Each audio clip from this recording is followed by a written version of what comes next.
안녕하세요. SF 판타지 도서관 관장 전홍식입니다. 8월의 마지막 주라고 해도 정확히는 8월의 마지막 날 도서관 캐스트입니다. 오늘도 도서관에서 여러 가지를 했었습니다. 마침 이제 오늘 새로 손님도 오셨는데 도서관에 연락이 안 되는 걸 제가 모르고 있었어요. 그래도 그분이 알려주셔가지고 다행히도 그 문제는 해결할 수 있게 되었습니다.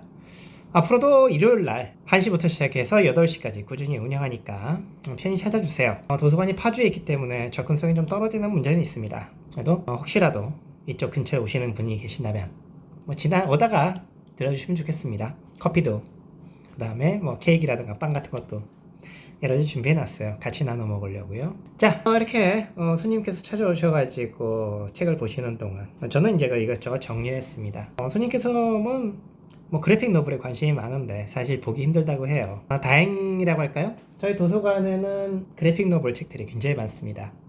DC 마블의 작품만이 아니라 그 밖에도 여러 가지 작품들이 되게 많이 존재하고 있어요. 초반에 도서관 연구고 나서 시공사 쪽에서 꾸준하게 후원해 주신 것도 있고요. 기부해 주신 거. 그 밖에도 최근에 한 분께서 갖고 계시는 그래픽 노블 작품들을 대부분 저희 쪽으로 보내주셨습니다. 감사합니다. 그래서 정리를 해서 지금 현재 책장 하나가 완전히 꽉 찬 상태고, 정확히 말하면 DC하고 마블 작품만으로요. 그 밖에도 헬보이라던가 스타워즈라던가 그런 그래픽 노블들이 여기저기 흩어져 있어요. 다 합치면 책장 1개 반 정도 되지 않을까 싶네요. 저희 도서관 전체 현재 시점에서는 책장이 꽤 많지 않은 숫자인데 그 숫자에 생각하면 거의 10%에 달합니다. 자, 그래픽 노블들 정리했다. 지난번에 한번 그래픽 노블 얘기했었는데요. 정리하다 보면 분포들이 보이잖아요. 특히 우리나라에 많이 나온 작품들 중심으로 되어 있겠죠. 하지만 동시에 그렇다는 얘기는요, 외국에서 많이 발매되는 작품도 많이 차지할 거예요. 여러 가지 작품들이 많습니다. 마블 같은 경우를 예를 들면 어벤져스 관련된 것들은 기본이고요.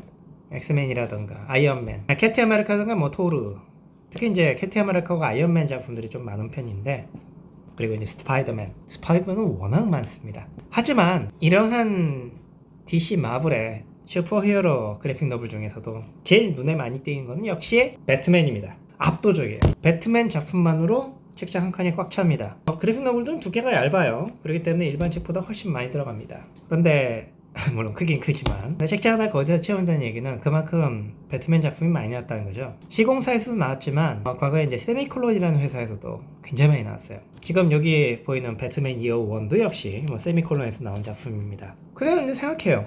과연 배트맨이 얼마나 인기가 있는가, 그 다음에 배트맨은 왜 이렇게 많이 나오는가. 사실 배트맨은요, 미국의 슈퍼히어로 중에서 가장 인기가 좋습니다. 그게 단순히 인기 순위 모르고 따지는 것이 아니라요, 일단 기본적으로 상품 판매량이 가장 높아요. 이전에 이베이 같은 데서 전체적인 상품 판매량 한번 정리해 본 적이 있다고 합니다. 한 10년 정도 전의 얘기지만 그때 당시에 제일 많이 팔리는 작품은 이제 스타워즈였고, 그 다음이 배트맨이었다고 해요. 스타워즈와 배트맨과 비교하면 아무래도 스타워즈가 압도적으로 많지만 상품도 훨씬 더 많으니까요. 하지만 배트맨은 단일 캐릭터 작품으로서는 가장 많이 판매가 되더라는 거죠. 배트맨보다 한참 아래쪽에 스파이더맨이 있는데 스파이더맨과 배트맨 차이는 거의 3배 가까이 난다고 해요.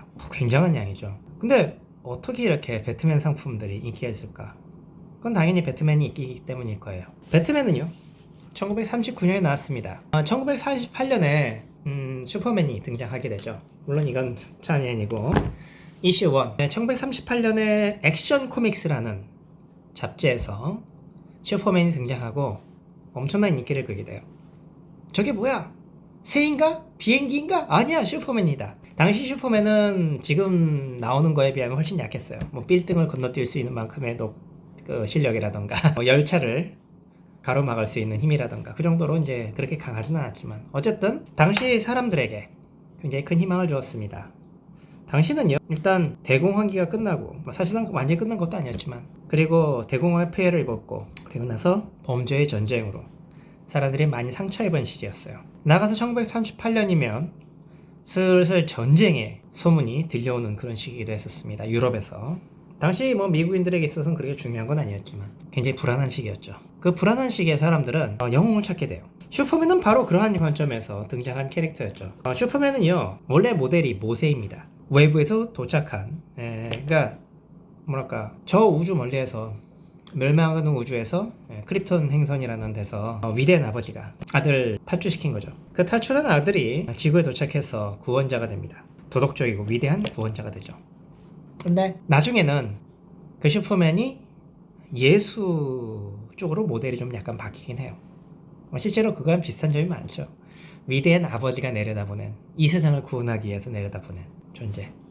사실 모세하고 예수하고 좀 비슷한 그런 서사적 관점도 있다는 것도 있겠습니다만, 그런데 슈퍼맨이 이런 그대로 엄청나게 강력한 존재인데 배트맨은 다르단 말이에요. 배트맨은요, 물론 대공황이라는 그러한 상처도 있겠습니다만, 그보다는 대공황 시기를 통해서 군주법이니 뭐니 해가면서 그 시대를 통해서 성장하게 된 범죄의 단체, 거기에 대한 충격, 즉 범죄의 전쟁 시대의 영향을 가장 많이 받았습니다. 배트맨의 모델은요, 쪼로하고 셜록 홈즈라고 해요. 슈퍼맨이 액션 코믹스라는 잡지에서 나왔지만 배트맨은 디텍티브 코믹스라는 잡지에서 나옵니다. 물론 나중에 그게 다 DC에서 만든 잡지예요. 액션 코믹과 디텍티브 코믹, 탐정 코믹스, 그 이름에서 그 차이를 명확하게 알 수 있죠.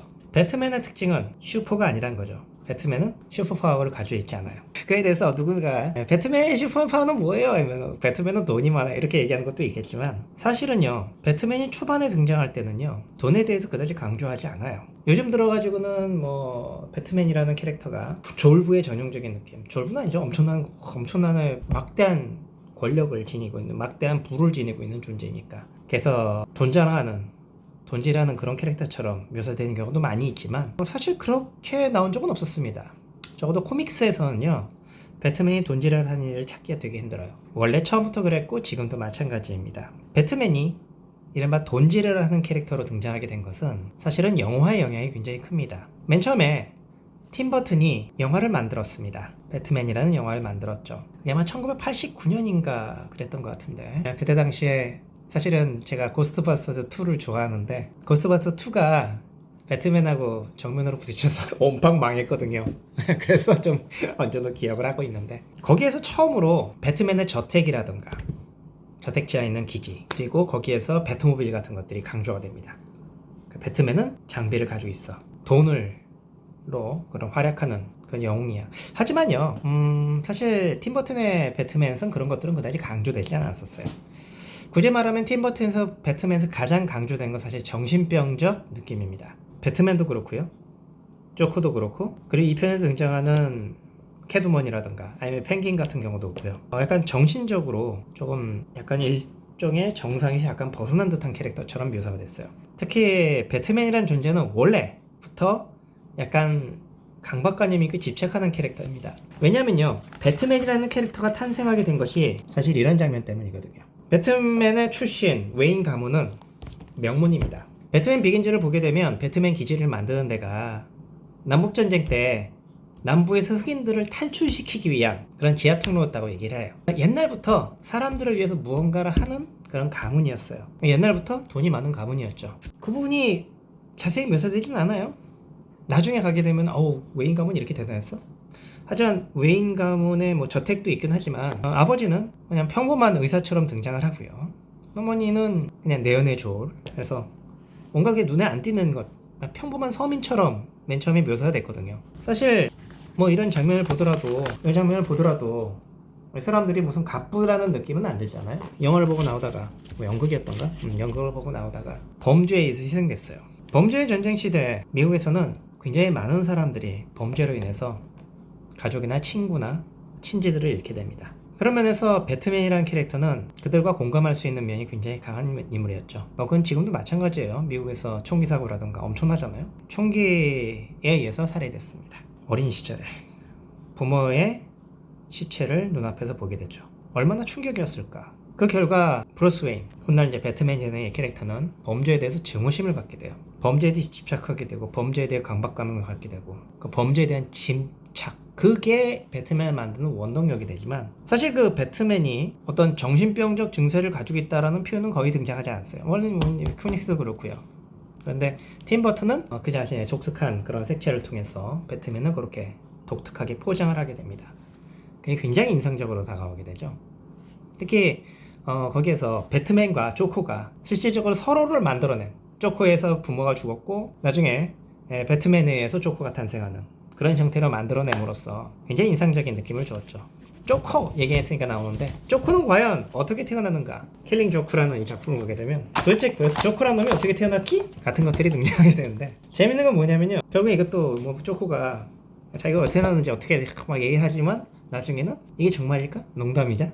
이게 나오는 거. 조커의 근원이 어떻게 되는지는 아무도 모르죠. 몇몇 작품이 나왔지만 아트가 되듯이 조커는 그들 자신도 자신의 이야기조차도 조커 농담으로 삼는 그런 캐릭터고 영화 조커라는 게 있지만 실질적으로 그게 정말로 조커의 탄생이냐라는 거에 있어서는 역시 의문이 있잖아요. 어쨌든 팀버튼에서 그렇게 만들어냄으로써 그리고 예를 들면은 뭐 캐트우먼 같은 경우는 정말로 목숨이 9개가 존재하는 그런 캐릭터로 연출하면서 굉장히 약간 호러적인 느낌이 드는 것도 있어요. 뭐 실제로 배트맨 같은 경우에는 약간 호러적인 느낌이 드는 작품도 있습니다. 보기만 하더라도 이거는 그래픽 노블은 이렇게 다채로운 그런 색채를 가지고 있는데요. 팀버튼의 배트맨에서는 일단 배트맨이 저택을 가지고 있고 뭔가 그걸 이용 거기서 이제 돈으로 만든 장비 아주 특수한 장비를 이용한다라는 것이 등장해요. 예를 들면 방탄복 같은 게 등장하는 거 방탄 효과가 있는 옷을 입고 있다던가 사실은요 우리들은 흔히 배트맨이 방탄복을 입다고 생각이 쉽지만 배트맨 코믹스를 보게 되면 배트맨 입은 옷은 방탄복이 아닙니다.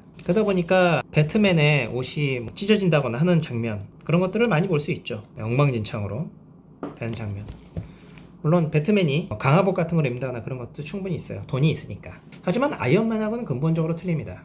양쪽 다 부자지만 배트맨은 자신의 재력을 과시하거나 혹은 재력을 이용해서 영으로 활동하는 장면을 찾기 힘들어요. 그건 어디까지나 자신의 지혜 그리고 스스로 훈련을 해서 그걸 가지고 합니다. 그런데 팀버튼 다음에 조엘 슈머가 배트맨 포레버라는 작품을 만들어요.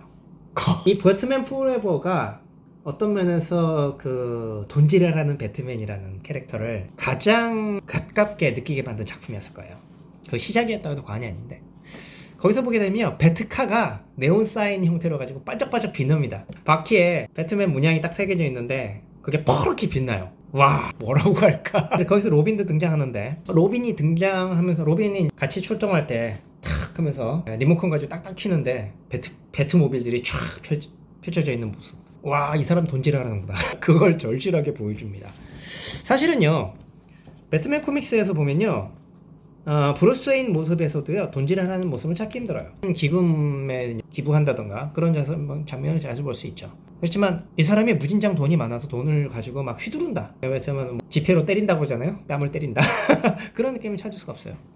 근데 조엘 슈머의 작품에서는 배트맨이 정말로 돈지랄을 합니다. 장비 자체도 너무 자기 과시욕이 되게 심한 느낌으로 등장을 해요. 배트맨 포에버에서 배트맨과 로빈까지 그런 것들이 굉장히 인상적으로 다가오게 되죠. 그게 아마도 배트맨 돈지랄의 시작이 아니었나 싶어요. 그 다음에 나온 작품 잘 아시는 크리스토퍼 놀란의 배트맨 비긴즈가 등장하죠. 배트맨 비긴즈에서는요 돈지랄한 느낌이 그렇게 나오지 않습니다. 이런 거 있어요. 브루스 웨인이 돈지랄하는 그런 남봉꾼처럼 묘사하는 장면이 있죠. 거기서 배트맨은 누군가에 의해서 그냥 강도에 의해서 부모를 잃게 되고 거기서는 이 가문이 대단히 명문 가문이라는 느낌처럼 등장을 하고 실제로 명문가야 맞아요. 웨인가는 그것들을 굉장히 강조했을 뿐만 아니라 약간 오블리스 노블리적인 그런 느낌을 보여주죠. 노블리스 오블리죠. 귀족의 의무. 그런데 이 배트맨이란 게 되게 배트맨 비긴즈에서는 굉장히 현실성을 강조하게 됩니다. 일단 브루스 웨인이 돈지랄 하는 장면. 호텔에 갔는데 호텔 앞에 분수에서 거기서 수영하겠다고 그 호텔을 사버려요. 모델들하고 같이 가서 거기서 모델들이 거기서 막 옷 벗고서 거기서 막 수영을 하니까 호텔에서 뭐라고 하는데 내가 사버릴게 그런 장면이 등장하지만 실질적으로 배트맨이 돈지랄을 하는 느낌은 별로 들지 않습니다. 물론 배트맨의 장비를 구입할 때 그거를 비밀의 구칙에서 일단 10,000개씩 주문한다던가 뭐 싱가포르에다가 10,000개 주문할게요. 주문했는데 이거 강도가 별론데 다시 한번 10,000개 주문하겠습니다. 예비는 충분하겠군요. 뭐 이런 장면. 그리고 한편으로 웨인 그룹이 다양한 장비를 개발했어요. 군수 산업도 하고 있는데 재밌는 거는요. 무기보다는 병사들의 생명을 위한 그래서 이제 방탄복이라던가 막 그런 것들이 있는데 그런 것들을 활용해서 슈퍼히어로 활동하죠. 예, 방탄 효과가 확실하고요. 그리고 거기서 처음으로 텀블러가 등장하죠. 배트카. 단순한 배트카가 아니라 그말로 탱크 같은 느낌. 영화를 보게 되면은 그 베트카 타고 막 달아나는데 경찰들이 그거 차를 보고서 도대체 이거 뭐라고 설명할지 몰라가지고 그 검은색 탱크? 이런 장면이 있어요. 아 좀 설명을 제대로 해줘야 하는데 딱 보는데 아 알겠어.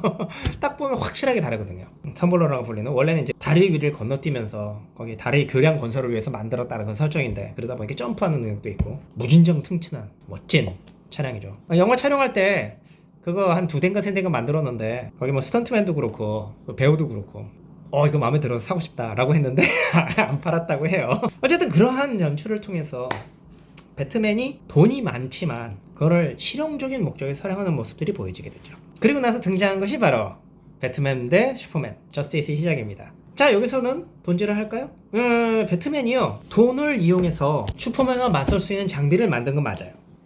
하지만 거기서도 마찬가지로 배트맨이 돈질하라는 장면은 등장하지 않습니다. 자, 그 작품은요 사실 배트맨이 여러가지 영향을 받은 게 많은데 이 다크나이트 리선즈라는 작품 여기서 영향을 많이 받았는데 이거는 이제 팀 버튼의 작품도 그렇고 크리스토퍼 놀란 작품도 그렇고 굉장히 많이 영향을 줬어요. 슈퍼맨 맞서기 위해서 강화복을 만들죠. 물론 그건 슈퍼맨하고 상대가 안 돼요.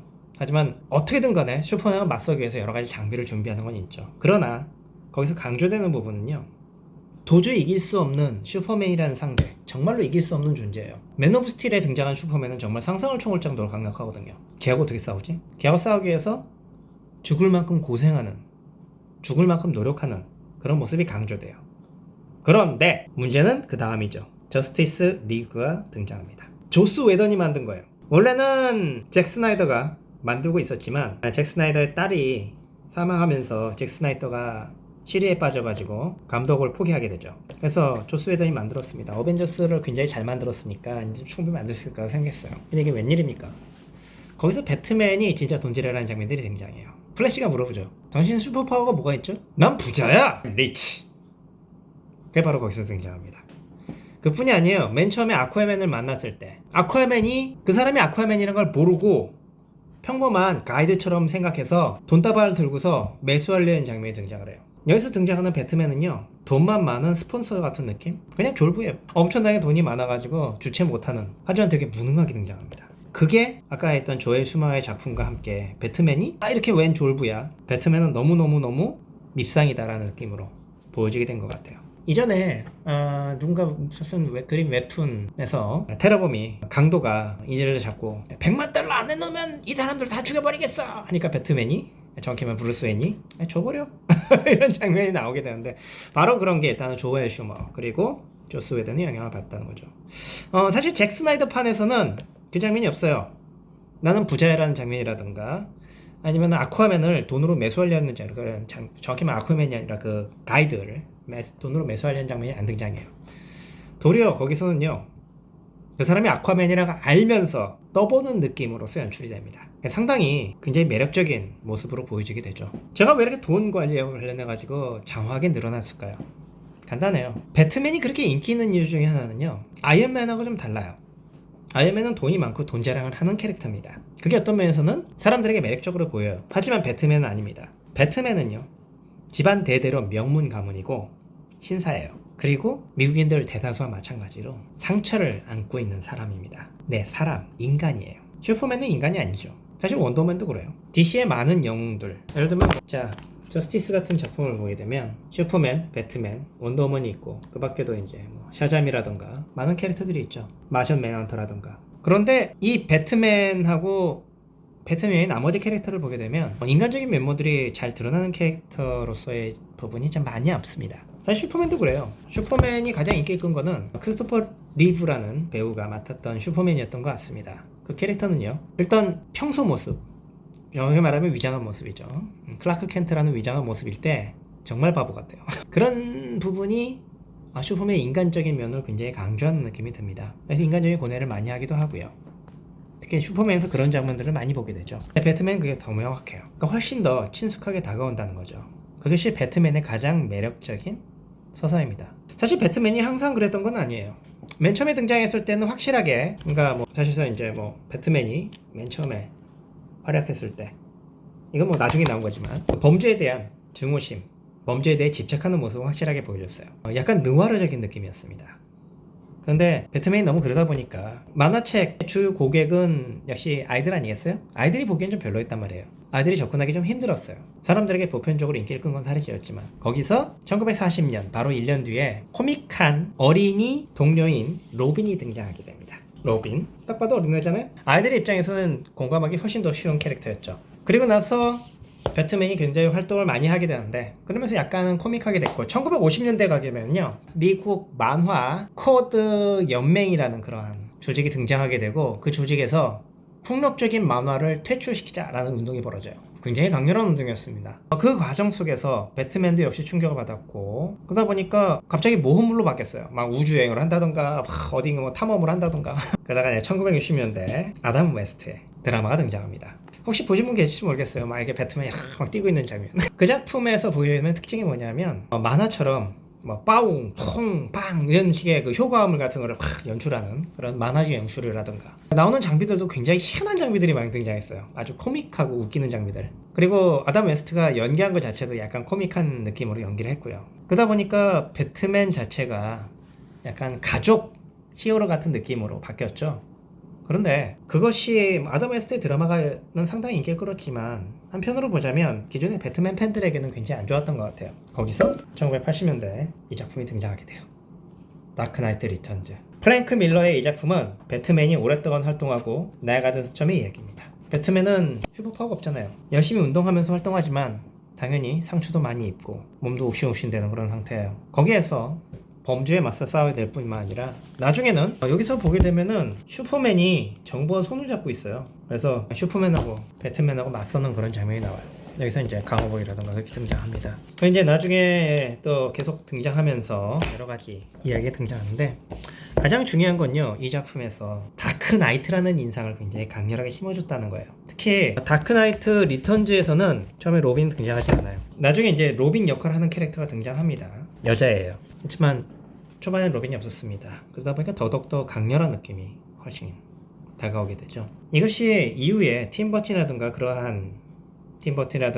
크리스토퍼 놀란 같은 그런 감독들에게 영감을 줘서 배트맨, 그리고 배트맨 비긴즈 같은 그런 작품들이 나오게 된 겁니다. 그 과정 속에서 온갖 종류의 그런 배트맨 작품들이 등장하게 되죠. 개인적으로 굉장히 마음에 드는 작품 중 하나 이 허쉬예요. 여기서는요 투페이스가 됐던 하비가 성형을 해서 다시 원상복귀되는 모습으로서 등장하게 되는데 거기서 의문의 범죄자인 허쉬가 배트맨을 위협하면서 등장합니다. 그래서 그런 식의 여러 가지 이야기들이 나오게 된 것도 사실은 이 다크나이트 리턴즈라는 작품에서 비롯되었습니다. 그 위에 배트맨은 잘 아시는 바와 같이 약간 어둡고 강렬한 인상을 주는 느와르 스타일의 그런 분위기를 계속 유지하게 되죠.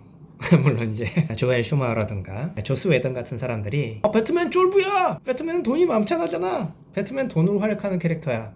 라는 식으로 포장하긴 했지만 그래서 그 결과 나 부자야! 이런 식의 그런 장면들이 좀 약간 밈화되긴 했지만 많은 배트맨 팬들은 그런 느낌보다는 인간이기 때문에 고뇌하고 인간으로서 노력하는 인간이기 때문에 자신들과 같은 상처를 갖고 있고 그로 인해서 범죄에 맞서기 위해서 집착하는 그런 배트맨의 인상을 더 좋아했던 것 같아요. 그랬던 면에서는 이제 배트맨이 지금까지도 꾸준하게 모든 히어로 중에서 가장 성공한 작품으로 불리는 것 같아요. 배트맨의 집착이라는 거 그거는 여러 작품에서 많이 보여지죠. 예를 들면 저스티스 리그의 모든 캐릭터들의 약점을 다 알고 있고 슈퍼맨조차도 슈퍼맨은 이제 저스티스 리그의 최강이니까 슈퍼맨도 만약에 날뛴다면 그걸 상대할 수 있는 방법을 미리 준비해 온다던가 하는 그런 모습. 배트맨 대 슈퍼맨 저스티스의 시작에서 저자가 인류에게 위협을 미칠 가능성이 단 1%라도 있다면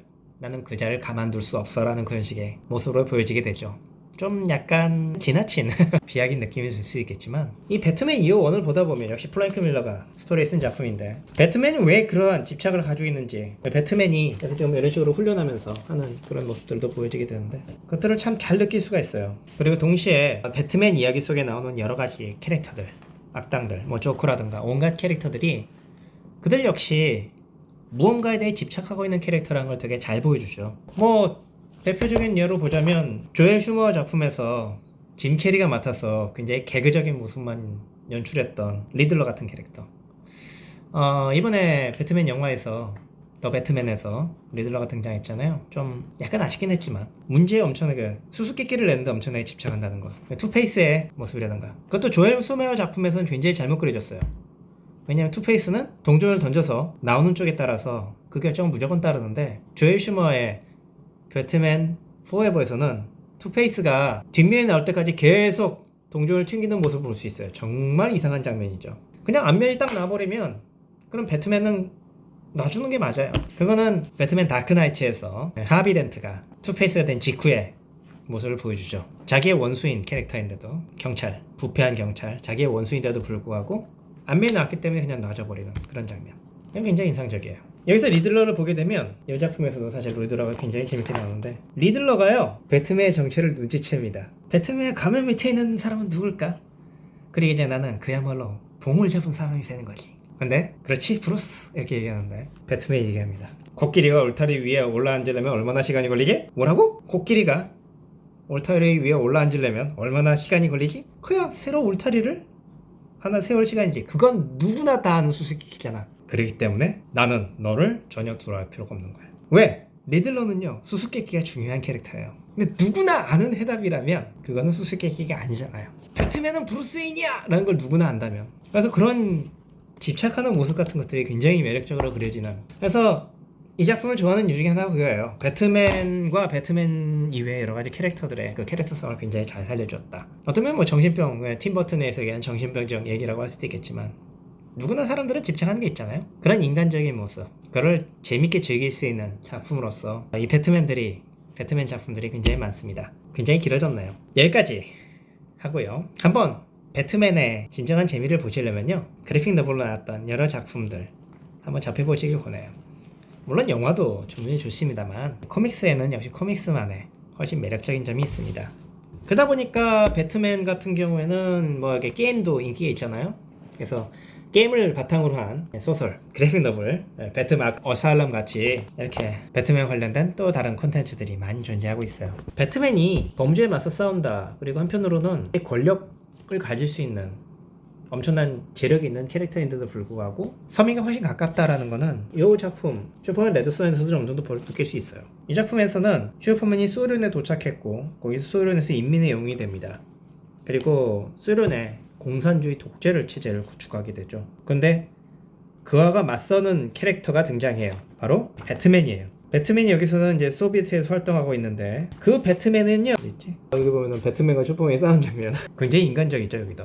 그래서 독재자 슈퍼맨에 맞서는 배트맨의 모습 이런 것들도 역시 배트맨에 대한 이해가 충실했기 때문에 나온다고 생각해요. 배트맨과 슈퍼맨은 명확하게 대비됩니다. 예전에 한 어떤 작품인지 모르겠는데 지금 찾아보니까 잘 안 보여서 한쪽에는 슈퍼맨이 메트로폴리스의 밝은 햇빛 위에 서 있고 또 한쪽에는 고담시의 어둠 속에 배트맨이 있는 장면이 대비되는 부분이 있어요. 이 대비 또 한편으로 이런 것도 있죠. 신으로서의 슈퍼맨. 네, 슈퍼맨은 신입니다. 있잖아요. 모세나 아니면 예수가 모델이라고. 반면 배트맨 그 대비 이런 것들도 역시 재밌게 보여줘요. 지금 아마 창고 어딘가 있는 것 같은데 앞으로 훨씬 많은 그래픽 노블이 가능하면 우리나라에 나온 거의 모든 그래픽 노블을 채워놓을 생각입니다. 앞으로 더 재밌는 작품들 많이 이야기하도록 하겠습니다. 여기까지 SF 판타지 도서관 관장 천홍식이었습니다. 감사합니다.